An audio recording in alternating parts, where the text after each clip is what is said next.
अपेक्षा करी रही असहाय गरीब लोकों पाखरे केबे पहुंचीब खंडे आवास गृह।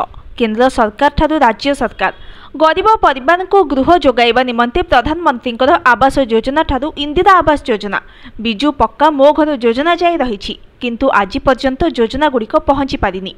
अनेक असहाय गरीब लोकों निकटरे एपरी घटना मालकानगिरी जिला चित्रकोंडा ब्लॉक अंतर्गत चित्रकोंडा पंचायत रे अभियोग करिसेंती अंचलवासी। माटी खसा कांथ भंगा ददरा हो गलानी। घर उपरे छात कहले भंगा टीण आजबेस्टस छपर जहाँकि पॉलिथिन रे डंका होईछि। तथापि एपरी विपदपूर्ण भावरे घरे रहुछंती हिताधिकारी। केउठी कांथ फाटी आँ कलानी तो आउ बड़ बड़ कांथ कणा जेउठी रोषेई सेइठी शोइबाकू पड़े। पुणी दाउ साधुची बत्सा केतेबेले साप बेंग विषाक्त कीटपतंग घरे पशि जाए।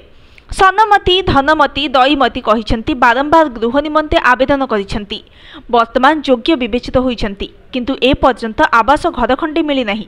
सेपटे चित्रकोंडा सरपंच प्रतिक्रिया रे कहिसेंती पीढ़ी पीढ़ी धरी लोकमाने बसति स्थापन करुछंती, किंतु सरकार बा प्रशासन जमी पट्टा प्रदान करि नाही, जहाँकि आवास योजना निमंते बाधक साजिछि।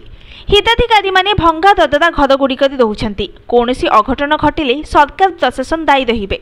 चित्रकोंडा तहसीलदार नटवर गदडा कहिसेंती 322 जन हिताधिकारी योग्य विवेचित हेउछंती। तहसील पक्षरु जागा जमी अधिग्रहण करा जायछि।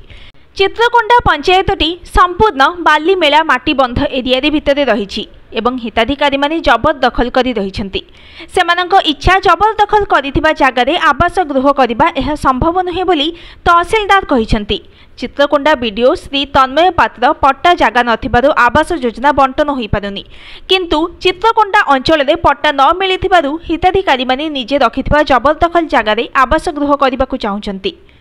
आवास गृह जोगाइबा निमंते ब्लॉक तत्पर अछि, किंतु पट्टा जागा नथिबारु कार्यादेश दिया जाई पारुनी। तेणु सरकार प्रशासन समाधान बाट काढिले बासहीन गरीब लोक माने आवास योजना रे शामिल होइजिबो। Bureau report news today.